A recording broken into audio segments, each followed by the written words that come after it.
안녕하세요. 저는 사회적 자본지원센터에서 근무하고 있는 마을성장팀 박창숙이라고 합니다. 2021년 시민공유공간 지원사업 온라인 사업 설명회에 함께 해주셔서 감사드리고요. 지금부터 사업 설명회를 시작해 보도록 하겠습니다. 순서는 1번 센터 소개, 그리고 시민공유공간이란 공모 개요, 신청 방법, 자주 하는 질문, 마지막으로 질의응답 순으로 오늘은 진행을 해보도록 하겠습니다. 대전광역시 사회적 자본지원센터는 소통, 신뢰, 협력, 네트워크, 규범이라는 핵심 가치를 가지고 2013년도부터 현재까지 사업을 진행하고 있습니다. 시민 공유 공간이란 주민이 직접 만들고 이웃과 함께 운영하며 마을 주민이라면 누구나 함께 이용할 수 있는 공간을 말합니다. 일상적 접근이 편하고 사회적 약자의 출입 장벽이 없는 곳, 불편하거나 이런 상황들이 발생하면 되지 않겠죠. 그래서 모두가 주민이 직접 무엇이든지 함께 만드는 공간을 시민 공유 공간이라고 생각해 주시면 될 것 같습니다. 시민 공유 공간의 핵심 가치 4가지가 있는데요. 첫째, 공공성, 개방성, 주민의식, 친밀성. 공공성은 마을 문제를 해결하고 발굴하고 해결하는 공적 가치를 만들어내는 것을 말하고요. 개방성은 주민이라면 누구에게 언제나 개방되는 곳이어야 한다는 이야기입니다. 주인의식은 마을 주민 모두가 주인으로 책임감 있게 운영 이용하는 곳이 말하는 거고요. 친밀성이란 다양한 관계 형성이 일어나고 언제나 환대하는 곳이라는 것을 의미합니다. 진행을 하시면서 이 4가지의 핵심 가치를 중점 가치로 생각하시고 늘 염두에 두시고 진행하시면 좋을 것 같습니다. 시민 공유 공간 핵심 운영 원칙입니다. 올해는 저희가 사업 설명회 진행하는 과정에서도 말씀드리겠지만 신청서 양식에 가이드라인을 넣어드렸는데요. 그 안에 보면 이런 핵심 운영 원칙에 대한 내용들이 들어가 있습니다. 한 번씩 꼭 읽어보시고 계획서를 작성하실 때 참고하셔야 되는 부분이기도 하고요. 일단 말씀드리는 운영 시간은 주 10시간, 2일 이상 개방은 의무적으로 진행돼야 되는 개방 시간입니다. 자체적으로 진행되는 프로그램을 위한 시간 외에 주민 누구나 아무나 자유롭게 오셔서 이용할 수 있는 시간을 주 10시간 2일 이상 개방할 수 있어야 된다는 그 내용을 담아 주셔야 하는 내용이고요. 운영 주체는 다양한 구성원 10인 내외로 구성한 주민 운영단을 올해는 구성을 해주셔야 돼요. 기존에 우리가 같이 함께 했던 공동체 위주의 주민 운영단이 아닌 마을 공동체는 당연히 플러스 되는 부분에 자생단체, 시민단체 등 다양한 구성원들이 주민 운영단 안에 들어오셔야 올해 운영할 수 있는 시민 공유 공간을 진행하는 과정에 꼭 필요한 요소라고 봐주시면 좋을 것 같고요. 이용 주체는 남녀노소, 대전 시민이라면 누구나 이 부분에 대해서는 너무 폭넓은 부분이라고 생각하실 수도 있지만 대전 시민 누구에게나 언제나 개방할 수 있는 공간이어야 된다는 거. 단 주민들 우선 지역 주민 우선 이용이라는 부분이 있죠. 그래서 대관이 많이 겹칠 시에는 주민들로 우선은 허용하는 부분으로 좀 봐주시면 좋을 것 같고 저희 이런 내용들은 가이드라인 안에 다 들어가 있고요. 계획서를 작성하실 때 꼭 넣어주셨으면 하는 부분이기도 합니다. 시민공유공간은 올해 3년차 진행을 하고 있고요. 19년도에 11개소, 20년도에 1개소의 공공형이 만들어져서 현재는 대전에 12개의 공공간이 진행되고 있습니다. 보시는 도표에서처럼 각 자치구별로 공유 공간들이 분포되어 있고요. 궁금하시거나 방문을 하시고자 할 때는 주소나 전화번호가 있으니 참고하시고 방문하시는 것도 괜찮을 것 같습니다. 그러면 시민공유공간 지원사업의 공모 계획에 대해서 말씀드리도록 할게요. 올해 시민공유공간은 2가지 유형으로 진행이 됩니다. 주민자치 마을자립형이라고 하고요. 또 하나는 민간협력형. 작년엔 공공형이라고 이름이 나갔던 부분이 올해는 민간협력형으로 용어가 좀 바뀌었어요. 그래서 2가지 유형으로 진행이 된다고 봐주시면 좋을 것 같습니다. 주민자치 마을자립형은 추진 주체는 공동체입니다. 공간 제공 및 운영을 공동체들이 운영해 주시면 좋을 것 같고요. 일단 올해는 고유번호증이 있는 단체 등록이 된 공동체들이 들어오셔야 되는 부분이 있습니다. 목표는 기존의 공간을 시민 공용 공간으로 조성한다는 부분이고요. 지원 규모는 사업비 6천만 원 내에서 10개소를 지원할 예정이에요. 그리고 보조금 총액의 5% 이상 되는 자부담은 우물펀상이니 꼭 참고를 해주시면 좋을 것 같고요. 다들 이제 시설비에 대해서 궁금해들 하실 텐데 이 부분은 올해는 주민자치 마을 자립형은 모니터링을 통해서 추후에 결정되는 부분으로 가기 때문에 예를 들어서 시설비 지원에 대해서 고민하고 계신 공동체가 있으시다면 한 번 더 참고하셔야 되는 부분이 있습니다. 민간협력형은 추진주체는 말 그대로 행정이 당연히 들어가겠죠. 그 행정에서는 공간 제공을 해주고 공동체가 공간 운영을 하는 주체가 되어야 하는 형태로 들어오시면 되고요. 마을 안에 있는 유휴 공간들 중에 경로당이나 주민센터 내에 있는 공간들을 행정과 잘 협의하셔서 들어오시면 되는 부분입니다. 목표는 공공의 유휴 공간을 활용하여 주민이 운영하는 시민 공유 공간 조성이라는 걸로 보시면 될 것 같고요. 이곳을 주민이 운영한다는 부분으로 좀 강조를 해주시면 좋을 것 같습니다. 지원 규모는 총 3천만 원 내외 5개 내외 지원이 있습니다. 이 부분은 사업비 지원인 거고요. 민간협력형은 리모델링비 지원이 있습니다. 시설비가. 그래서 3억 원 내에 5개 내에 지원하는 부분이 있고 제곱미터당 최대 50만 원까지 지원하는 부분이 있으니 계획서를 쓰시거나 하실 때 사전에 미리 한번 공간에 어떤 리모델링이 어떤 조성이 필요한지는 검토를 좀 해보시고 규모를 좀 파악해 보시는 게 도움이 될 것 같습니다. 신청 대상에 대해서 말씀드릴게요. 일단 시민공유공간 조성을 원하는 공동체들이면 되시고요. 개인 사업자나 영리 목적은 제외하고 있습니다. 신청 조건을 보시면 주민자치 마을 자립형은 단체 등록증이 있는 마을 공동체 단체로 공간을 확보하여 3년간 시민공유공간 운영할 수 있는 단체여야 되고요.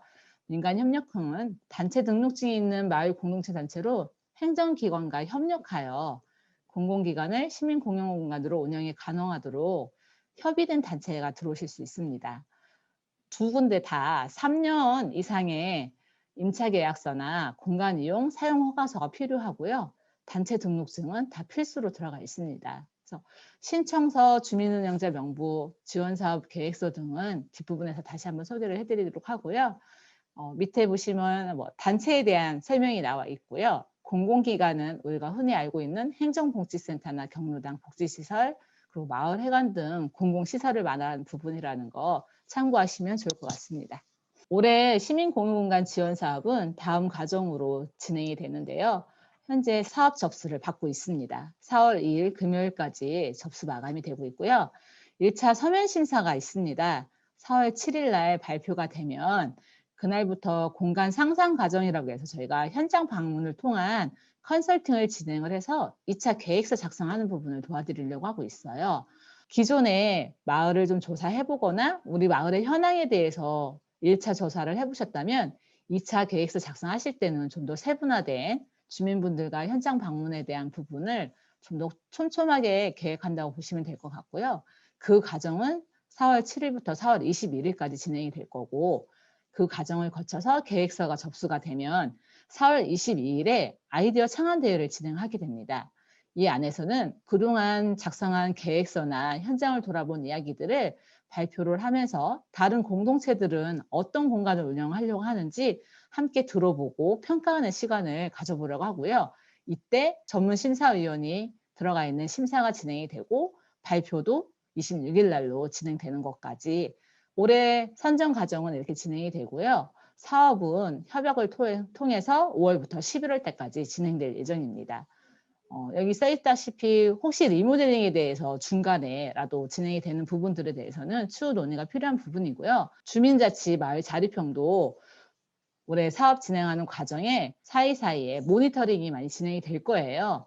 계획서대로 잘 진행을 하고 계신지 공간에 대해서 마을 분들과 얼마나 잘 이용하고 계신지를 평가하고 그 평가된 결과에 따라서 리모델링을 지원할지 안 할지는 추후 결정이 되는 사항으로 봐주시면 좋을 것 같습니다.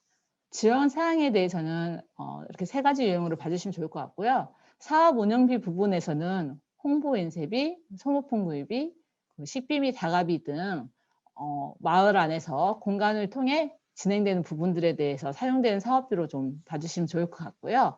활동비는 월 최대 40만 원, 그리고 대표자, 사업 실무자, 회계 담당자 중 1인에게만 지원을 하는 부분 꼭 참고하시고요. 사업비 총액의 30% 이내에서 편성된다는 부분, 월 그러면 40만 원이 안 될 수도 있고 계열수에 따라서 이 부분은 잘 체크를 해주시면 좋을 것 같습니다. 3번 시설비 부분은 내부 인테리어, 그리고 전기, 설비, 환기 시설 등의 공사 비용으로 되는 부분이고요. 신축이나 증축은 되지 않아요. 그래서 내가 땅이 있다고 해서 그곳에 집을 짓거나 해서 받을 수 있는 비용은 아니라는 거, 리모델링만 가능하다는 부분 봐주시면 좋을 것 같습니다. 민간협력평만 1차적으로 지원이 되는 부분이 있고요. 제곱미터당 최대 50만 원으로 계산해서 한번 견적이나 아니면 상황들을 보시고 그 계획서에 담으실 때 참고하시면 좋을 것 같습니다. 주민자치형은 모니터링을 통해서 추후 결정되는 상황이고 올해는 필수 사항이 아니라는 거 꼭 참고하셔야 됩니다. 유의사항에 대해서 좀 말씀을 드릴 건데요. 지금 현재 5개의 자치구에서도 마을 공동체 사업이 진행이 되고 있습니다. 그래서 다들 물어보세요. 자기가 모이자 해보자나 이런 사업이 진행되고 있는데 시민 공유 공간도 받을 수 있나 라고 많이들 물어보시는데 중복지원에 대해서 말씀을 드리면 대전형 좋은 만들기 사업이나 풀프리 미디어 사업에 선정된 공동체는 선정에서 제외가 될 수 있어요. 현재 심사나 이런 아직 선정이 되지 않고 심사 진행까지 과정이 있는 부분들도 있어서 신청서를 저희한테 내실 수도 있지만 나중에 선정됐다고 하시면 그 부분은 시민공유공간 사업에서는 제외될 수 있다는 부분 참고하시면 좋을 것 같고요. 두 번째, 가산점에 대한 부분입니다. 저희가 2020년도에도 시민공유공간 관련 교육을 진행을 했고 올해 초반에도 시민공유공간 사업을 교육을 진행을 했습니다. 그 부분에 참여하신 분들에 대해서는 공동체 서면심사 시 가산점이 부여된다는 거 참고하시면 좋을 것 같고요. 이때 대표자, 사업 담당자, 회계 담당자 3인에 해당되는 분들이 교육을 들으셨어야 돼요. 그래서 신청하실 때 그 부분 체크 꼭 해주시면 될 것 같습니다. 시설비는 사업 운영비 외에 별도 지원이면 센터가 직접 업체를 섭외하고 계약하고 비용 집행까지 다 진행을 할 거예요. 아마 이제 마을에서 리모델링을 하신다고 견적이나 아니면 전문가들을 모셔놓고 얘기를 하다 보면 왠지 그 업체랑 계약을 진행해야 될 것 같고 우리가 다 진행해도 될 것 같은데 사실은 그렇지 않습니다. 비용이 좀 많이 지급이 되는 부분에 있어서 공동체에 직접 저희가 지원을 하진 않고요. 공사 관련된 비용은 다 센터가 직접 지급하고 섭외, 계약까지 진행한다는 부분, 이 부분은 너무 오해가 없으셨으면 좋겠어요. 마을에 너무 잘하고 아시는 분이 있지만 조건이 되지 않으면 그분과 공사를 할 수 없는 부분이 있으니 혹시 그런 부분이 있으면 사전에 좀 센터와 협의를 좀 진행하시면 좋을 것 같고 저희가 그런 명단이나 가능한 업체에 대한 부분은 추후에 제공을 해드리도록 하겠습니다. 네 번째, 임차 계약서 부분입니다. 마을 공동 소유일 경우에는 임대차 계약서 그리고 소유 관계 증명 서류에 대한 부분을 좀 넣어주시면 좋을 것 같고요. 행정임대일 경우에는 마을 공동체들이 공간을 사용할 수 있다는 허가서를 써주시면 돼요. 이용 허가서도 가능하니 그 둘 중에 하나를 꼭 받아오시면 되는 부분이 있습니다. 민간 임대는 임대차 계약서가 필수 사항이고요. 참여자 소유가 있을 수 있겠죠. 뭐 대표자분이 건물주라든지 뭐 이런 경우에는 사용 승낙서나 부동산 등기부등본 등의 소유관계 증명 서류를 넣어주시면 됩니다. 이 부분은 혹시 진행하시면서 궁금하시면 좀 문의를 해주시면 좋을 것 같고요. 앞부분에서 말씀드렸지만 임대차 계약서들은 그 운영 기간이 3년 이상 되어 있어야 된다는 거를 꼭 말씀드려요. 그래서 올해는 올해 1월부터 이 공간을 사용할 수 있다는 소유관계 증명 서류라든지 임대차 계약서가 있으면 됩니다.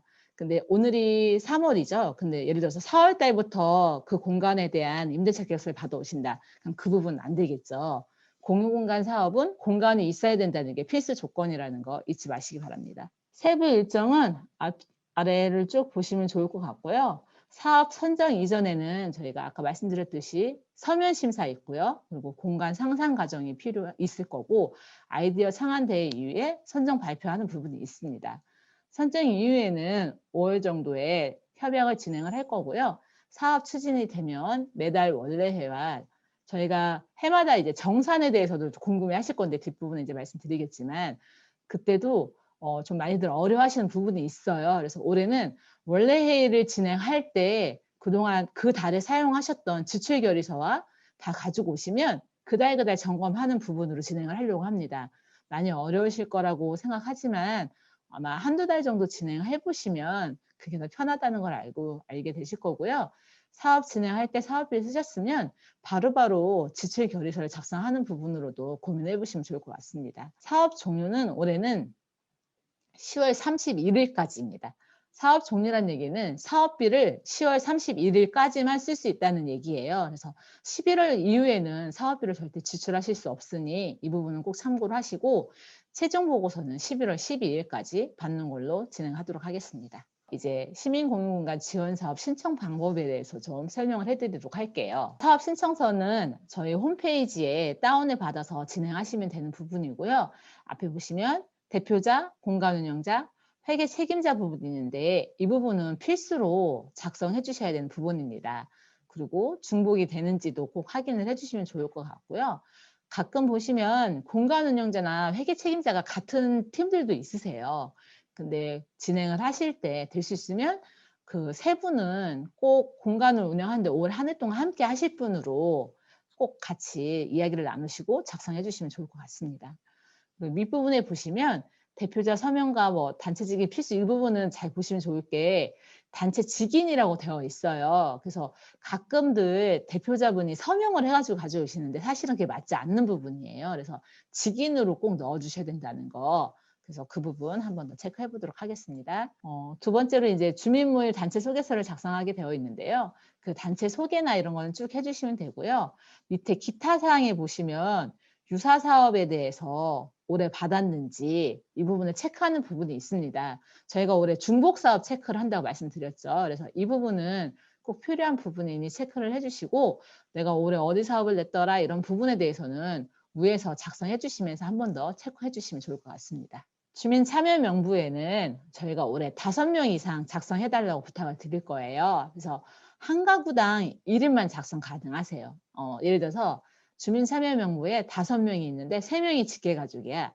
그건 안 되겠죠. 이건 가족 사업이 아니잖아요. 공동체 사업이라는 걸 좀 인지해 주시고 다양한 구성원들이 들어올 수 있어야 된다고 제가 말씀드렸듯이 이 안에도 다양한 분들도 구성을 해서 좀 넣어주시면 좋을 것 같고 거주 지역 옆에 보면 소속이 되어 있어요. 이 소속이라는 건 뭐 저게 어려운 건 아니고요. 예를 들어서 무슨 뭐 공동체 대표라든지 아니면 주민 자생단체에 어디 속해 있는지 이런 것들을 좀 써주시면 될 것 같아요. 그래서 얼마나 다양한 주체들이 이 공간 안에 들어와 있는지를 확인하기 위한 부분이니 잘 체크해 주시면 좋을 것 같습니다.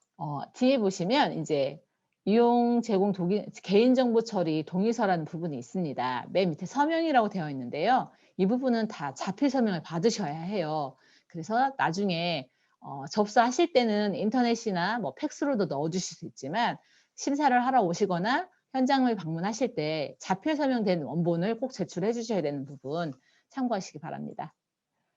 그리고 공간 소개서에 대한 부분인데요. 지금 현재 공간이 있는 분들이 들어오실 거잖아요. 그래서 위에 보시면 이 공간을 어떤 주민들과 어떻게 사용할 건지 그리고 주민들과 그런 이야기를 나누셨던 내용들을 넣어주시면 돼요. 그래서 이 공간이 어떤 컨셉으로 진행이 되고 있었는데 향후 어떻게 진행될 건지에 대한 것들도 혹시 있으면 써주시면 아마 컨설팅이나 심사 과정에서도 도움이 될 것 같고요. 밑에 부분을 보시면 공간을 좀 찍어서 넣어줘라는 부탁입니다. 그래서 뭐 이쁘게 찍고 이런 것도 뭐 저기 하지만 그런 것보다는 우리 공간은 어떤 공간이다라고 잘 볼 수 있게만 찍어서 넣어주시면 될 것 같아요. 그리고 이제 저희가 계획서 부분은 기존에 봤던 계획서랑 좀 바뀌었습니다. 이 부분은 1차 계획서입니다. 저희가 제안서라고 이름을 붙였고요. 이 부분은 마을 주민분들과 함께 조사하고 논의한 내용을 바탕으로 적어달라고 설명글을 좀 많이 넣어드렸고요. 그 글에 맞춰서 그동안 진행됐던 내용들을 기술해 주시면 됩니다. 근데 내용이 많으면 양식에 그냥 별도 양식으로 작성해 주셔도 되는데 위에 있는 설명이나 이런 내용 부분은 꼭 넣어주시면 될 것 같고요. 예산 부분은 저희가 주민자치 마을 자립형은 사업비 부분만 작성을 해주시면 됩니다. 그래서 뭐 여기 보시면 활동비 부분, 그리고 식비 및 다가비 부분, 그리고 사업 운영비 부분까지만 작성을 해주시면 되는 부분이고요. 활동비는 월 40시간 이내에 1인에게만 지급 가능한 부분. 그러면 올해 활동비를 어떤 분이 받으실지도 나중에는 이제 정해주시면 되겠죠. 그리고 총 사업비의 30%까지인 부분, 이 부분은 꼭 지켜주셔야 되는 부분이 있습니다. 그리고 사업에서 사용되는 식비와 다가비는 예전에는 저희가 다 섞어 썼어요. 사업 운영비 안에 뭐 세부 사업 1에 다가비 식비가 들어가고 하는 부분이었는데 올해는 식비 및 다가비 부분을 별도로 빼놨습니다. 그래서 40% 이내, 총 사업비 40% 이내에서 다양한 사업들에 적용되는 부분으로 식비, 다가비 구분해서 작성해 주시면 되는 부분이 있습니다. 사업 운영비 부분은 올해 어떤 사업을 어떻게 진행할 건지에 대해서 작성해 주시면 되고요. 민간 협력형 부분에 대해서만 밑에 시설비 부분을 넣어주시면 되는데 대략적으로 예상되는 금액을 기재해 주세요라고 되어 있는데 아마 이 부분은 민간 협력형을 고민하시는 분들은 전문가분들이나 아니면 마을에 이런 역할을 하시는 분들한테 벌써 물어보시거나 알아보시게 될 거예요. 그래서 그 부분에 대해서 대략적으로 이 정도 든다고 하더라 하는 부분들, 그리고 어떤 부분을 리모델링 하고 싶으신지 그런 부분을 좀 넣어주시면 될 것 같습니다. 그리고 마을 공동체 공간 사용 이용 허가서 이 부분은 민간 협력형의 경우에는 반드시 제출하셔야 하는 부분이에요.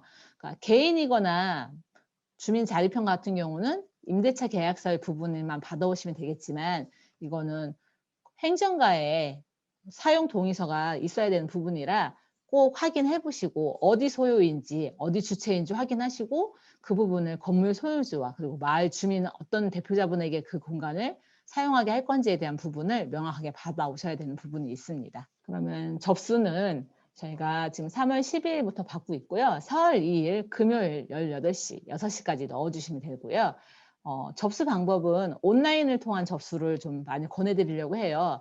사회적 자본지원센터 홈페이지 안에 들어오시면 저희가 대전 마을이라고 해서 공동체 공모사업 사이트로 연결이 됩니다. 그러면 그쪽에 들어가셔서 해당되는 부분을 작성해 주시면 되고요. 이게 어렵다 하시는 부분들은 다른 방법도 있습니다. 그래서 이메일 접수를 해주셔도 되고 아니면 우편 방문 접수를 해주셔도 되는데 단 저희가 말씀드렸죠. 6시 전까지는 다 들어와야 접수가 된다는 부분 잊지 마시고요. 예전에 보면 신청 시간을 착각하셔서 늦게 넣었다고 하시는 분들도 있는데 그런 부분은 접수가 되지 않아요. 그러니 그분 꼭 참고하셔서 시간 맞춰주시는 거 해주시면 좋을 것 같습니다. 저희가 3년차 진행하면서 작년까지 진행했을 때 질문 나왔던 부분들을 좀 정리를 해봤습니다. 그래서 보시면 시설비, 리모델링비는 필수 지원이 아닌가요? 이렇게 나왔는데 이 부분은 올해는 아니라고 제가 말씀드렸죠. 그래서 민간협력형의 경우는 필수 지원이지만 주민자치, 마을 자립형의 경우에는 시민공유공간으로 선정 후 사업비를 지원해 시민공유공간으로서 운영을 하는 걸 확인을 하고 그 모니터링 후에 시설비 지원이 필요한 곳에 지원하는 방식으로 진행된다는 거 네, 참고하시면 되겠고요. 주 10시간 2일 이상 개방을 반드시 해야 하나요? 네, 그렇습니다. 반드시 해주셔야 돼요. 시민 공유 공간의 개방성은 아까 제가 핵심 가치에서 말씀드렸잖아요. 그 부분에 우리 공간, 우리 공동체들만의 자체 프로그램으로만 운영되는 시간으로 사용하시면 안 되기 때문에 주민 누구나 이용해서 개방할 수 있도록 하는 부분으로 가주셔야 되는 게 있습니다. 그리고 공간 상상 과정 아이디어 창안 대회는 무엇인가요? 라고 하셨는데 공간 상상 과정은 세부 사업 계획을 컨설팅 받아서 작성하는 기간이고요. 그동안은 공동체들끼리 아니면 몇몇 아는 분들끼리만 모여서 진행했던 사업 계획서 작성을 전문 멘토를 좀 붙여서 마을 조사도 같이 해보고 계획서를 쓰실 때 저 꼼꼼하게 세부 내용을 작성할 수 있게 도와드리는 과정이라고 봐주시면 좋을 것 같아요. 그래서 이때 나왔던 내용들을 가지고 아이디어 창안대회에서는 다른 신청팀들과 같이 그 내용을 서로 공유하고 보완도 해오고 하는 부분이고요. 이 과정 안에서 최종 심사도 받게 됩니다. 다른 공모사업 중복의 기준은 무엇인가요? 했는데 유사한 공간지원 사업도 당연히 안 되겠죠. 저희 사회적 자본지원센터뿐 아니라 다른 다양한 단체에서도 시민 공유공간 관련된 사업들이 있을 거예요. 그 사업을 받았는데 저희 사업을 또 받는 거는 안 되는 거고요. 또는 대전시에서 진행되고 있는 현재 공동체 활성화 공모사업에 신청을 하셨거나 풀뿌리 미디어 사업에 진행했던 부분에 있는 분들은 일단 신청이 안 되십니다. 그래서 여기 보시면 공동체명이 다르더라도 대표자 3인이 있죠, 저희가. 대표, 사업 담당자, 회계 담당자 3인이 중복이 되면 지원이 불가한 부분 꼭 체크해 주시기 바라고요. 개인인데 사업을 신청하려면 주민주체를 뭐 하여야 하나요? 이렇게 나와 있는데 저희가 이제 공간은 마을을 지속적으로 뭔가 운영해 보려고 하고 공동체 활동을 하다 보니 공간이 필요하다고 느끼는 분들이 시민공유공간 참 많이 신청을 하세요. 그러다 보니까 개인으로 신청하기는 좀 어려우실 것 같아요. 그래서 단체가 공동체가 당연히 있어야 하고 그 단체 안에서 공유공간으로서 주민과 함께 한다는 부분이 있어야 되는 부분으로 봐주시면 좋을 것 같고요. 꼭 주체를 같이 함께 모아서 진행하는 부분도 고민해 주시면 좋을 것 같습니다.